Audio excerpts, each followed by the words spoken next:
Welcome to the Living While Loving Your Child Through Addiction podcast. Here, we focus on self care as we tend to our own lives while extending love and compassion to our kids. This podcast offers science backed skills to bring hope and healing to your entire family. Today, we have a guest, Susan Osterman. I've been pronouncing her name wrong in my head ever since I've known about her for several years. So today I had to get it right.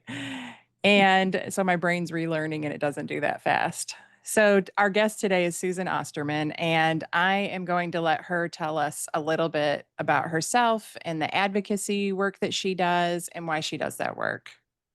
Thank you for Hi, being here. thank you. Thank you for having me, inviting me. I'm thrilled to be on here. I watch your podcast and I've had friends on here and yeah, need to get this word out more and educate people.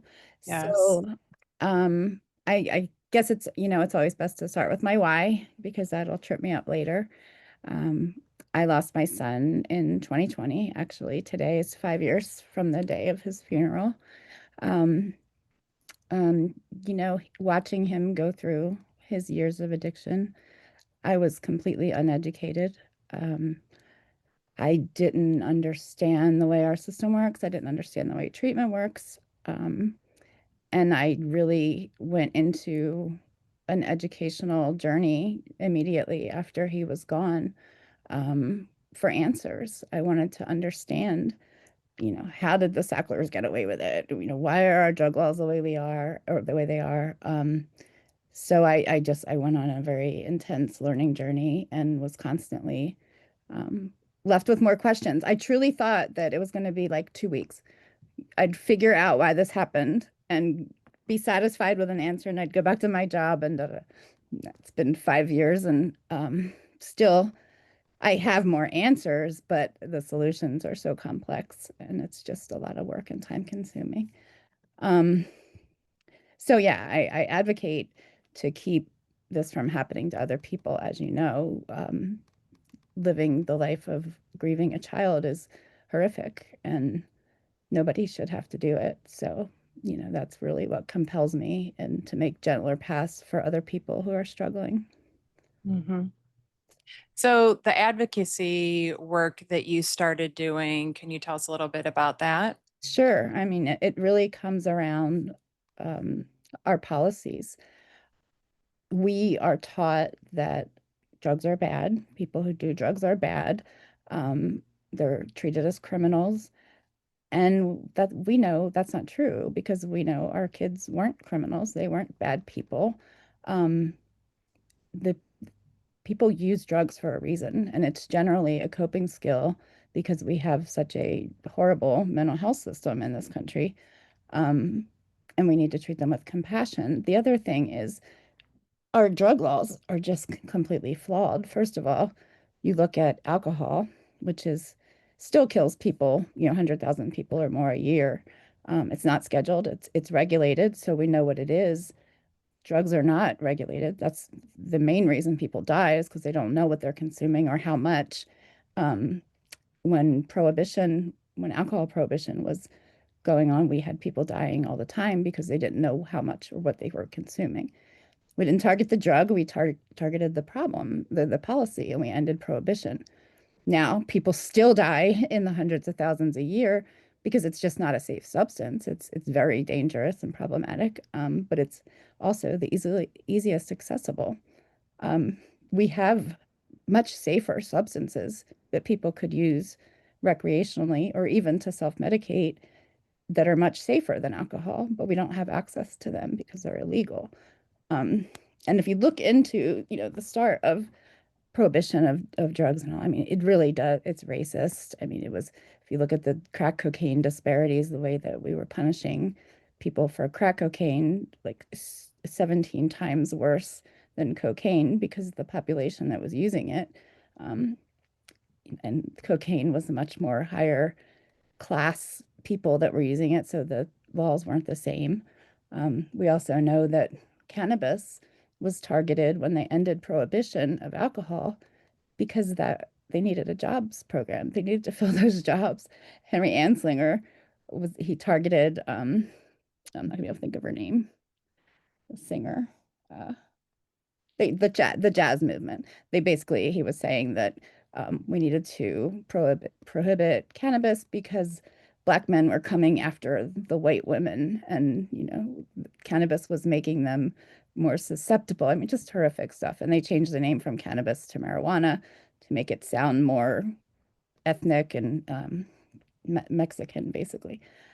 So I mean, that's really where it stems from. And it wasn't ever about safety. It wasn't about public safety. It was more about taxing and controlling what was coming into our country so that they could make more money. Where we assume we have these laws set up to keep us safe as people, like we can't, but that's not true. I mean, we have drugs like benzodiazepines that are Schedule 3, which are highly addictive and the withdrawal can kill you. Um, Yet we have other things like psilocybin, it's Schedule 1.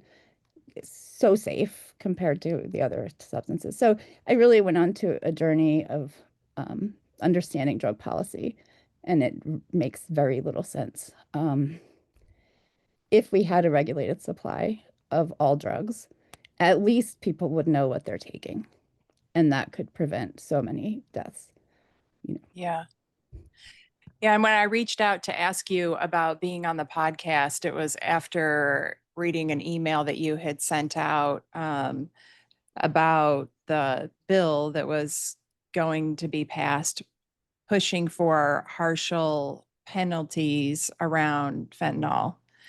And you said that, you understand that parents are angry. And I shared with you that I was angry after my daughter passed away from an overdose. Of course. But those harsher penalties just make things worse for me. I came to the realization that my daughter was selling substances to, support her habit. Right. And really, that was how she was living. And so I started to think she could have been one of these people now facing those harsher penalties. Right. So when you think about actual justice in these situations, um, what does that look like to you? Probably the opposite of what most people think. I'll just tell you a quick story. The person that my son used with the day that he died, I didn't know him. And when I got his toxicology report back, I it had xylazine in it, which I had never heard of. So I reached out to this person to see if they had taken it on purpose, like if they knew it was in there, if it was an adulterant. Um, it took him 10 months to respond to me because he was afraid I was trying to prosecute him. We have become incredibly close. Turns out he lost both of his parents at a very young age. Um, and I help him. He's kind of a pain. He's replaced my son. He needs money all the time, or he gets arrested. But to me, justice looks a lot more like repair, healing. Sometimes it's being able to continue to love our children in other ways, loving people who need love from a mother, or making gentler paths. I don't think that losing a child is a primal injustice. Nothing's ever going to make us feel justified or have closure. I think understanding that is key, first of all. When you realize that and knowing that your actions could cause another mother to be in our situation, which I've actually seen, if you're prosecuting someone else and they end up in jail, there's a 40% increase in the chance of them fatally overdosing. I don't want to see another mother in a bereavement support group because I prosecuted her son. That's not justice in my eyes, but that's what we're taught, it looks like. Prosecute, get them out of, pull them, get them in jail. Most drug dealers are no different than any of our kids were because of they're put in a situation where they have to sell drugs half the time to be able to not get sick. Um, yeah, I just, it's really awful because we're all angry. We all want to blame somebody. But when we really step back and look at it, we can all blame the same system and the same desperation that it puts people in. And I really hope that someday we can all get on the same page and work together because we could be a powerhouse. Yeah. Yeah. And I think that what maybe people are missing, we're often told, like I was given this advice that if I could just get my daughter arrested or get her into jail, that she would be okay, that it would get her off drugs long enough that she would just decide she didn't want to use them anymore. And I'm like, well, I've tried everything else. That sounds good. It totally backfired. Mm, But you hear this advice given over and over again to just to get the law involved and get them arrested, and then everything will be okay. And that's usually not the case at all. correct. It wasn't the case for me either. I remember I called my son's probation officer and told her his location in the hopes that jail would be a place where he could be safe and, get treatment. Um, no, it causes more trauma. It increases their chances of overdose because it reduces their tolerance. So when they get out, and generally they're not connected to other programs right when they get out. Um, so yeah, I wish that our jails were more rehabilitative. Um, they're not right now. Some are. There is a program in Virginia near Richmond called the Heart Program at the Chesterfield Jail. In fact, Devin, the kid I was just talking about, was just in there and we had him moved into the Heart Program. They're doing amazing work. Um, they're doing trauma therapy. They're teaching them how to tap. These people don't want to leave this program. It's so good. If we had more programs for like that, I would be possibly on board with mandating treatment. But we don't. Jails, last or 2 years ago, there was a jail in Pennsylvania that had over 20 suicides from women in their program because they weren't even giving them Imodium when they were detoxing. These people were taking their own lives. That's just horrific. It was actually a great advocacy experience because we went there to protest and we were yelling with megaphones, don't give up, we're here fighting for you. And they heard us and they were drawing on the window with hearts. So I'm convinced we saved at least one life that day. And then we did end up getting a Suboxone program implemented 2 weeks later into that jail. So, I think people see criminals as disposable humans. We see it in the hospital systems, and that the core root of stigma lies with criminalization. People see a criminal and they don't want to waste resources on them. So until we change that mindset of people who use drugs are not criminals, that there's reasons, I don't think it's going to get any better. Yeah, and there's that separation, I think, of our kids from those criminals, that Right. othering that happens of my kid is better because you know your kid and you know their heart and all of those things, but there's still all this judgment for the kids that they're hanging out with and all of the other people like them in the world.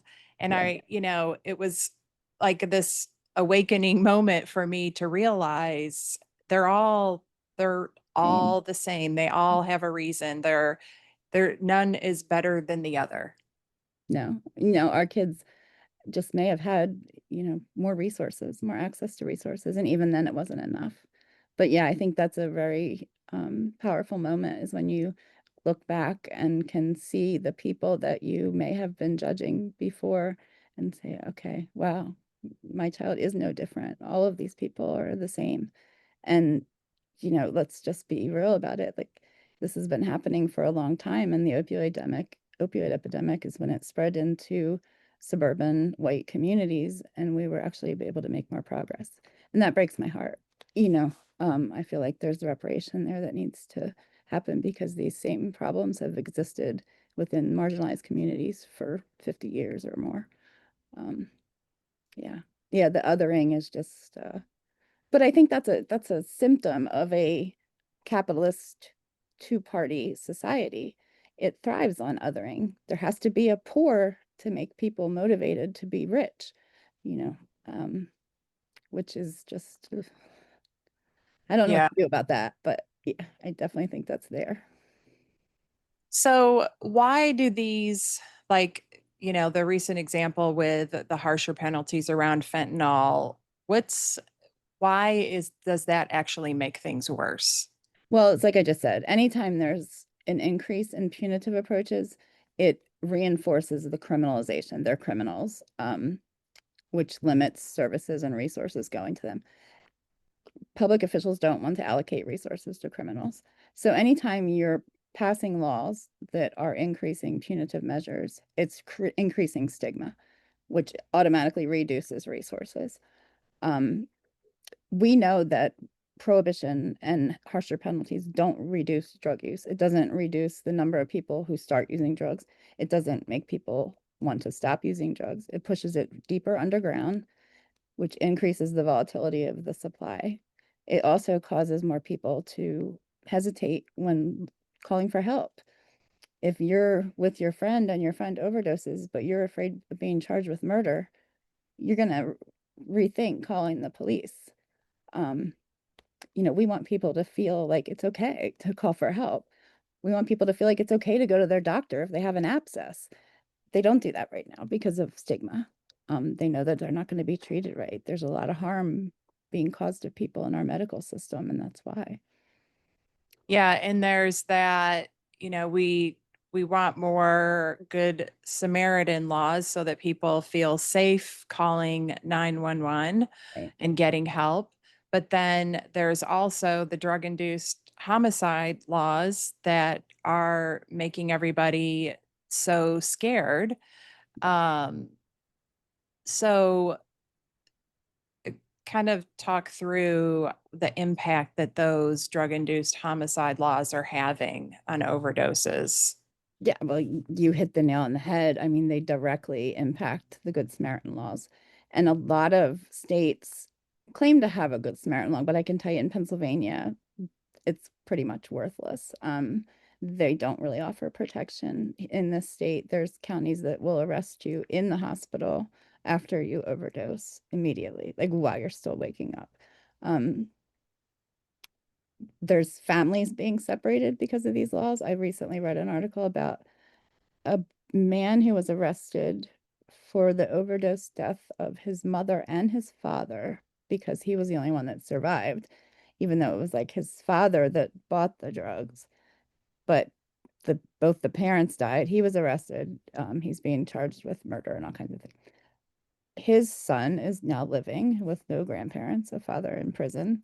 This person lost his parents. Like, how does that help anyone? And there's a big push for this. It's also the private prison lobbyists. Yeah. Our prison system is run by corporations who are trying to make money. They want those cells filled. So they're a big lobby that behind Congress, funding campaigns left and right. So you have buy-in from officials, and some of them are targeting bereaved parents to get them on board with pushing these laws. We had someone in Pennsylvania who was pushing for a drug delivery resulting in death law. And if you asked her to explain the law and the bill to you, she had no idea. Like that's really disgusting to me.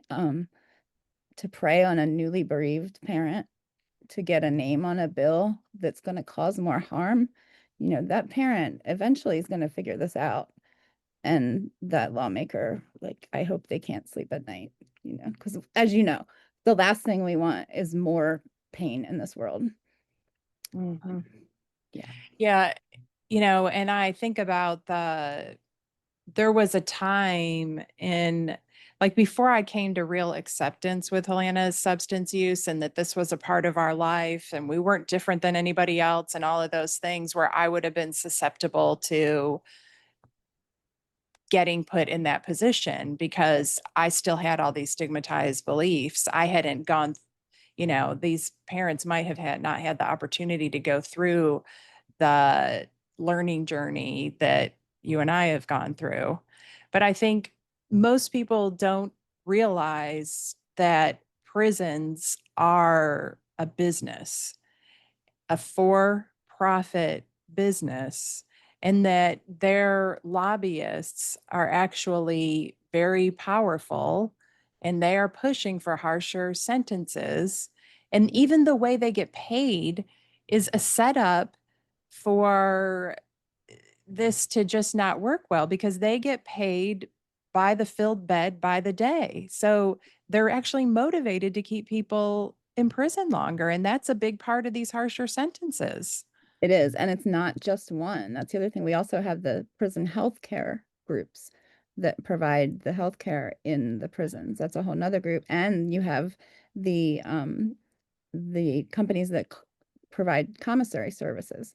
If I don't know if you're familiar, but to buy someone ramen in jail, I think it's like $5 for a thing of ramen. So, you have these companies that are supplying those services who are also huge for-profit companies. So there's actually three that I can think of that we're fighting against in this. And it's very hard to even, track down who is being paid by who because some of these companies you don't even recognize their names. Um, and who has the time? Um, every now and then I'll jump down that rabbit hole, but often, just preoccupied with other things. But like yeah, it's a huge problem. And the other thing, um, I was just gonna say something about. Sorry, lost my train of thought.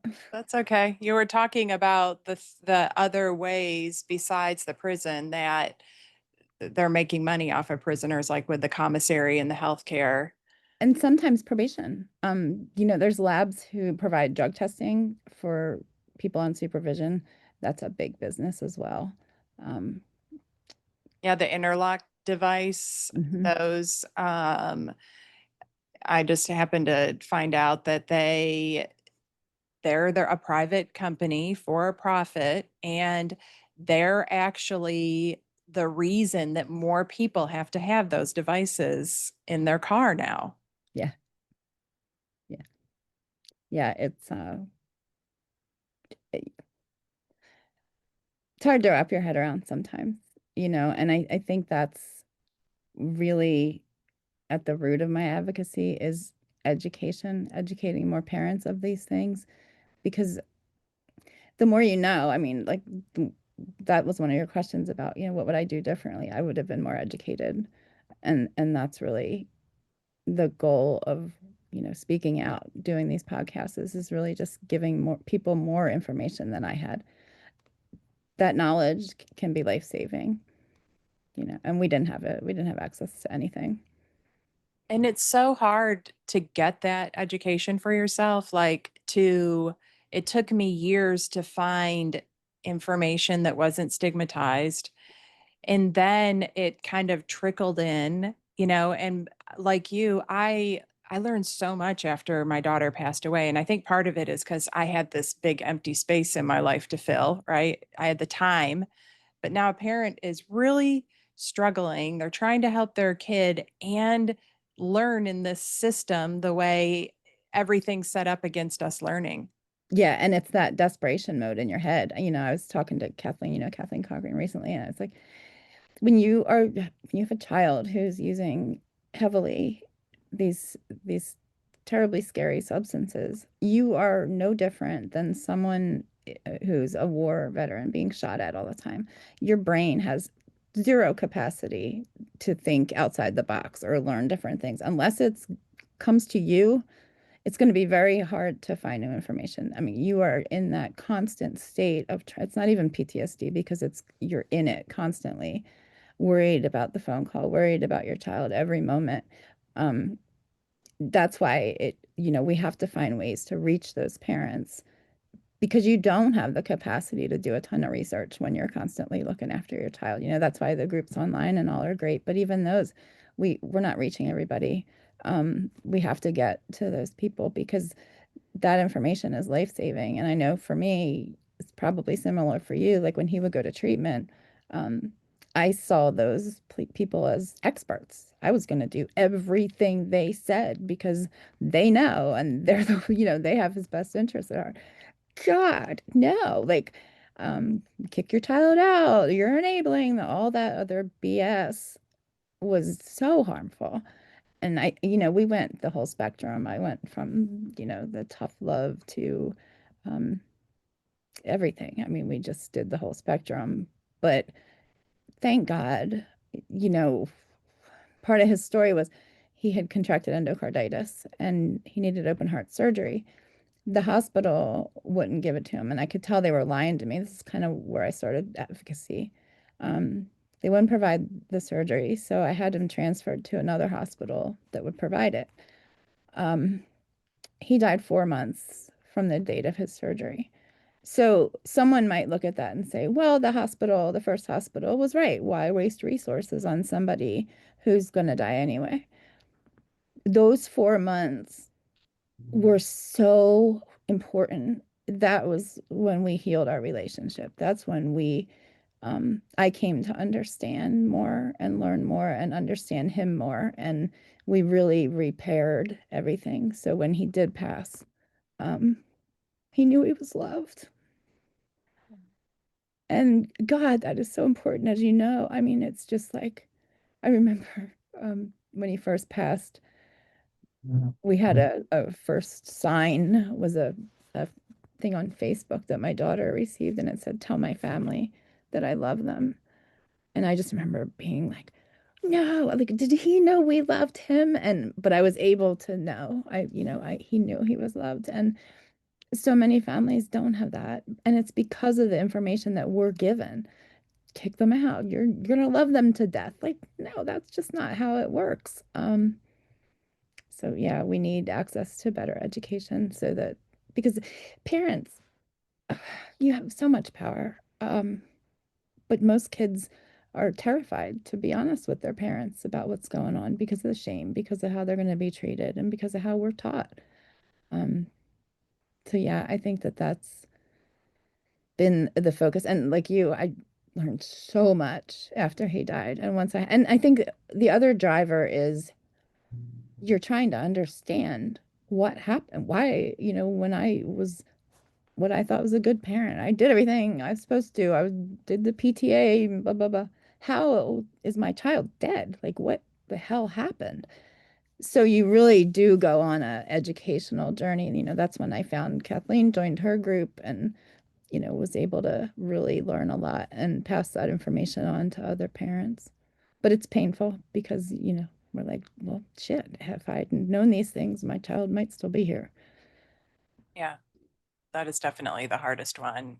And just my heart sank when you said that about the hospital not wanting to perform surgery and the not use the resources. And after my daughter passed away and I was talking to the police officer, he said people like my daughter were clogging up the medical system and keeping people who were having heart attacks or other things who really needed care Right, from getting it. And I really thought about that and I thought like why do we judge somebody so differently for it's okay to live, maybe not everybody who has heart problems doesn't live a healthy lifestyle. Sometimes it happens no matter what, but a lot of people are not living a healthy lifestyle no, look and we don't judge it. No, I mean, look at most of the reasons why people have surgery. Are we going to judge somebody because they weren't wearing a helmet while they were riding their bike and got hit by a car? No, you're not going to get your brain bleed repaired because you weren't wearing a helmet. Like, heart disease, diabetes, a lot of those things can be pulled back to bad choices. Bad choices. Well, um, we don't withhold insulin from people because they had a candy bar that day. Um, yeah, and that's where the criminalization piece comes in my mind, because we see them as because they are breaking the law, and we view them as criminals. There's an element of disposability. They're not worth the resources. They're not worth my time. Um, yeah, and I just, it's that criminal component, and I think and also, oh, sorry. really, it's the prohibition that causes the criminal behavior. If you can't access the substances that you need, and you can't get a job because you won't pass a drug test, those types of things, it leads you to desperate behavior. And our prisons are filled with people who are not dangerous. They're not, um, they shouldn't be removed from society. A lot of them are there for theft and, um, you know, things caused by desperation that we put them in as a society. Yeah, and you talk about calling out the system. I say I have system PTSD because Same.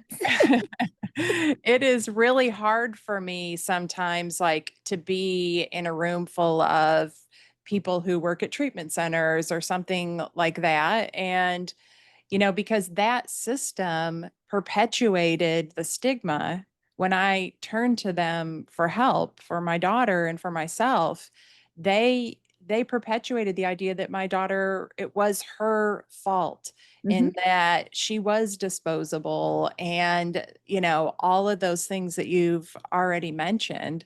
So talk a little bit more about like calling this system out. Yeah, it's tough. I call it lawyer PTSD for one, because there were so many laws broken, policies broken, that led to my son's death in the end, that will never nobody will ever be held accountable, Mhm. because they just passed the buck in the system. And when you speak to a lawyer and present some of the evidence, and some of the things weren't systemic, they were body brokers and stuff like that.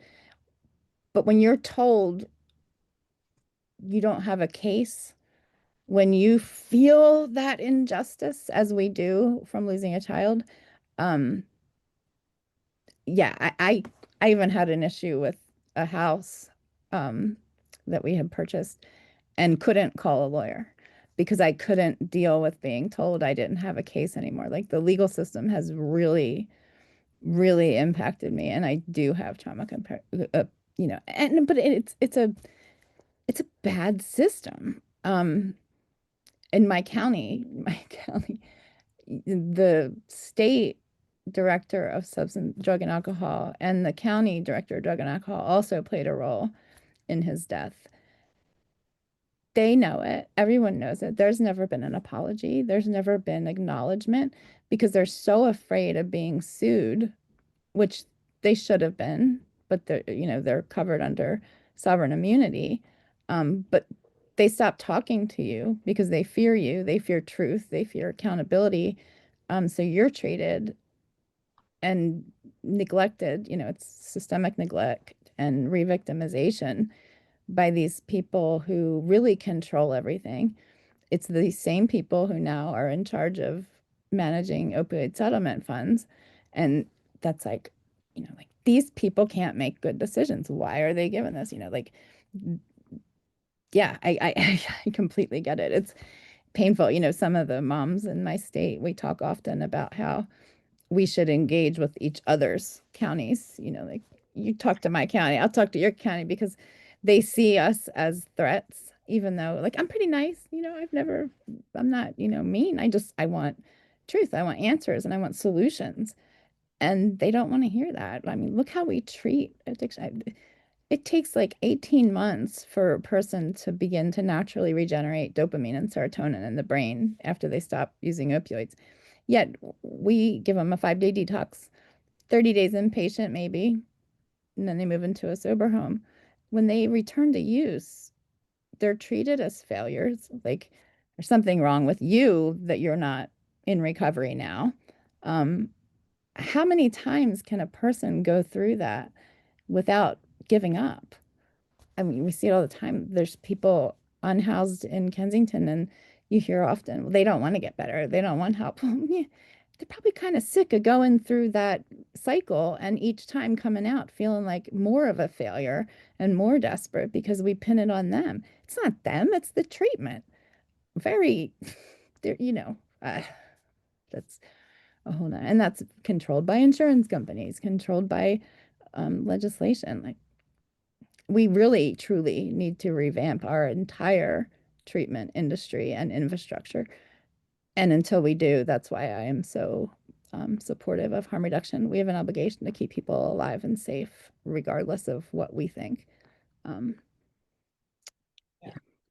And it's really hard to learn what you thought your whole life is not true. Like it was really hard for me to come to terms with all of these people, these professionals that I thought I could turn to for help if anything bad ever happened in my life, actually were going to make things worse.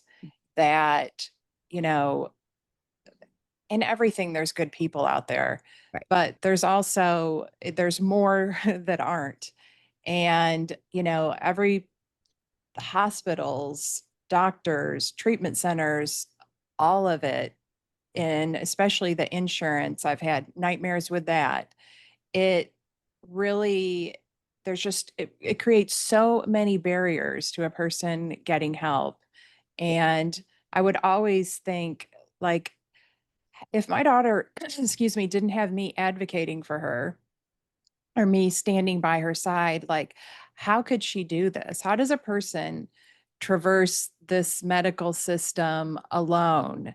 But then there's this stigma that, if they really want it, they'll figure it out. I can't Right. figure it out. And I'm like I doing going know. after it like a full-time job.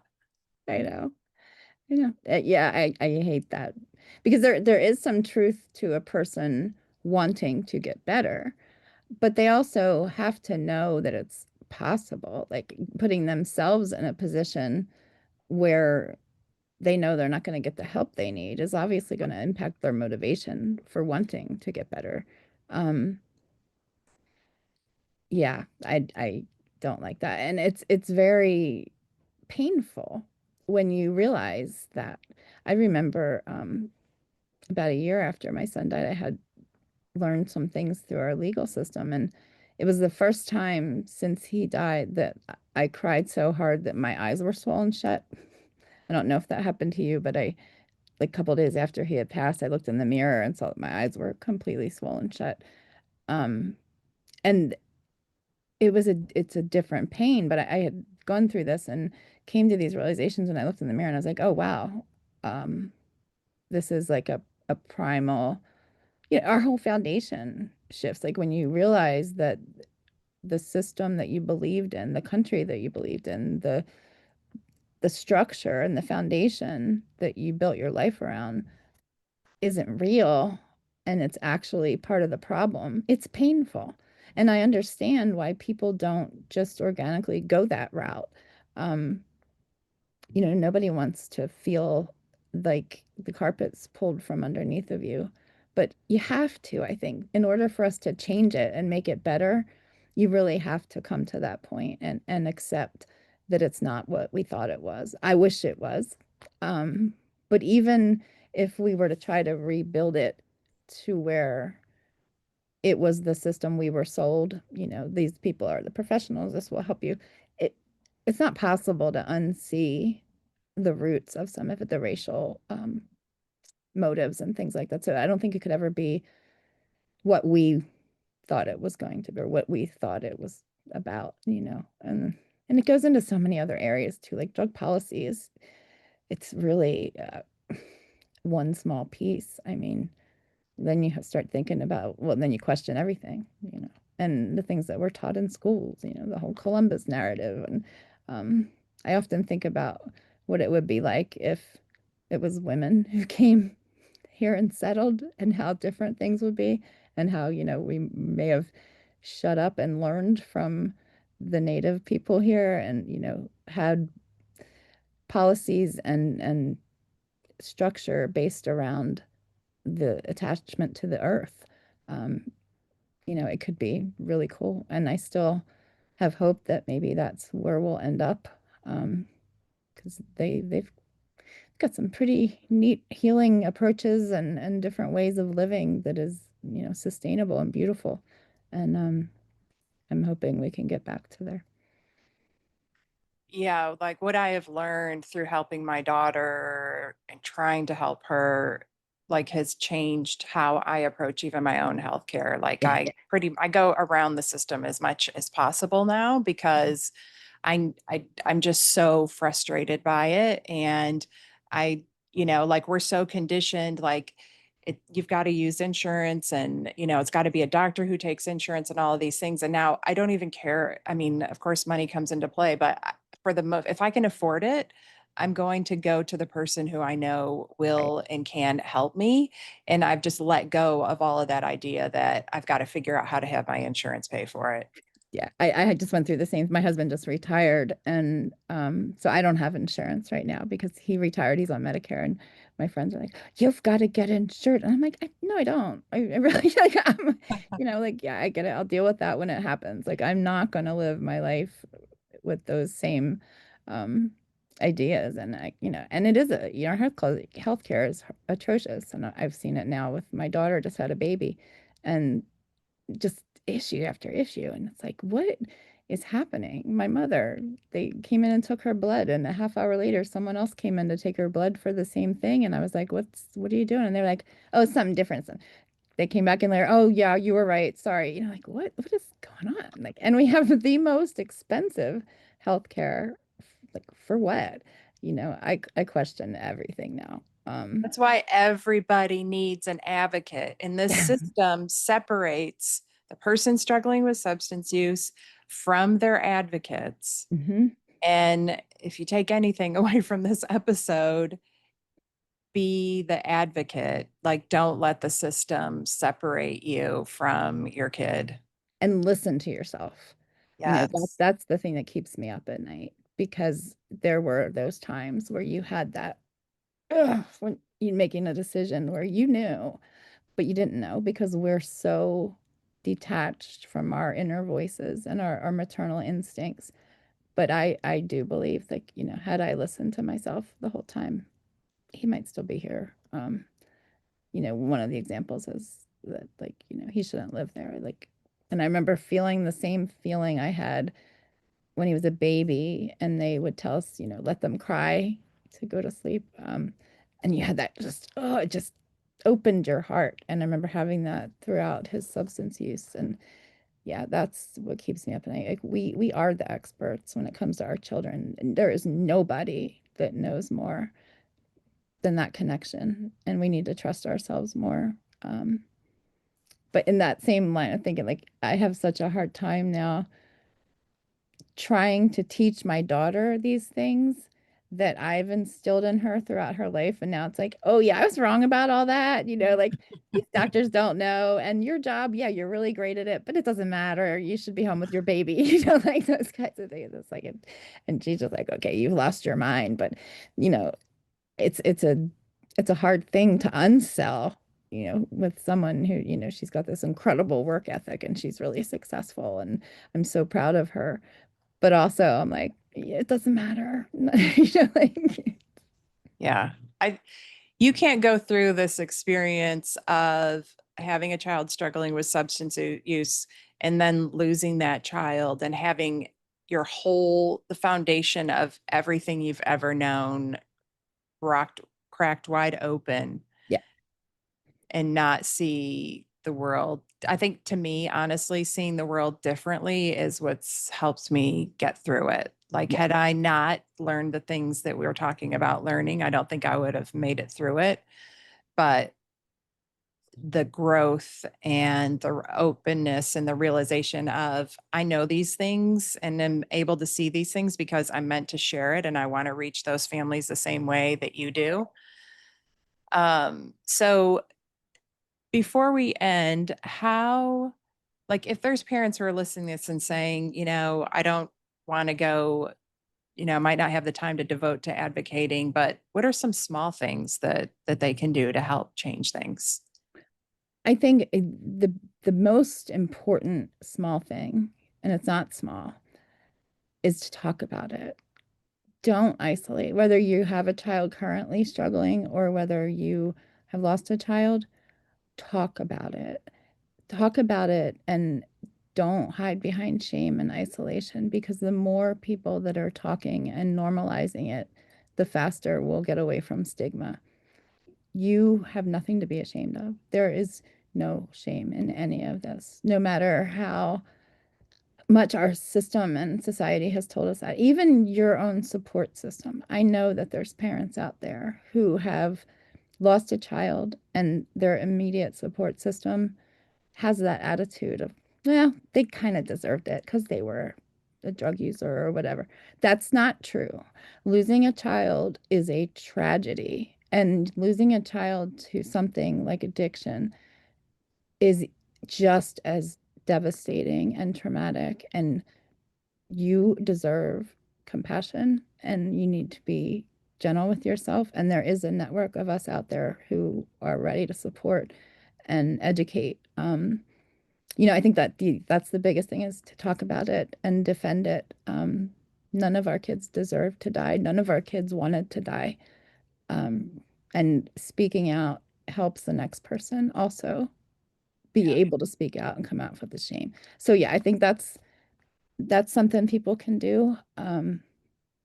Feel free to reach out if you want to be connected. I run a peer grief support line through the foundation. You Where want to share the name of the foundation? Yeah, it's Veloma Foundation. I founded it after my son he passed away. It was actually originally supposed to be to create memorial gardens in communities, to memorialize them. And I hope someday to get back to that. But there's just so much that we have to focus on. And, bereavement support is one of them. We'll also help other families start nonprofits. They can use Canva account, just all kinds of services for families, in addition to peer support. Um, so yeah, and if you want to do advocacy work, I'm happy to, give you the services or give you the information for this type of stuff, or connect you with other groups. If I don't know, I'm happy to connect you with others that would have answers. Um, And so I'll put the website okay, in the show notes so that people have that to reach out to you.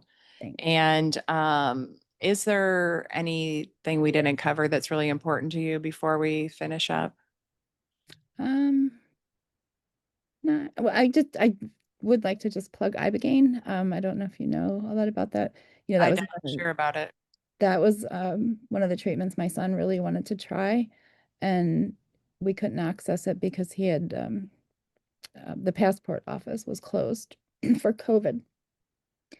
And then once it reopened, he had contracted endocarditis, so it wasn't safe for him. And it's definitely one of the things I started researching heavily after he was gone. Why isn't this available? Why doesn't it work? Because it's really a incredible uh, tool for especially opioids, but other substances too. It does a chemical reset in the brain. So that 18-month period where you're healing and waiting for your dopamine and serotonin to come back is done in like 36 hours, complete reset. So it really gives people an opportunity to start fresh when they're ready to stop using or ready to reduce their use even. But it does yeah, it's a profound tool. So we're getting ready to have a clinical trial. We're working together with the University of Alabama to do a clinical trial there. Texas just passed a bill for $50 million for research funds, and it's really an incredible tool. So if you Is it still only available outside the US or is it available in the US now? it's only available outside the US. There are communities that have, like, I know Colorado, it's up for vote to add to their natural medicine list. Um, like I said, in Texas, they're going to be doing clinical trials. It's available through clinical research, and it's also available as iboga, which is there's some iboga churches in this country where someone could go, but they don't have the same medical oversight. So if someone has any health concerns, they should either wait till there's a trial nearby, or somewhere that has the medical. But hopefully we'll get it available here soon legally. All right, well, thanks for sharing about that. And thanks for giving your time today to share on the podcast. So hopefully we can help parents to get more just even curious about things. And, I know that everybody's busy and overwhelmed, but like when you have a moment to research some of the things that you heard us talk about here today, to just get a better understanding of what's happening in our country when it comes to substance use and how um, how people are treated and like what's these new laws are doing. Yeah, it's so much. And thank you, Heather. Thank you for everything you're doing, and holding these podcasts and getting the word out there. You really are saving lives.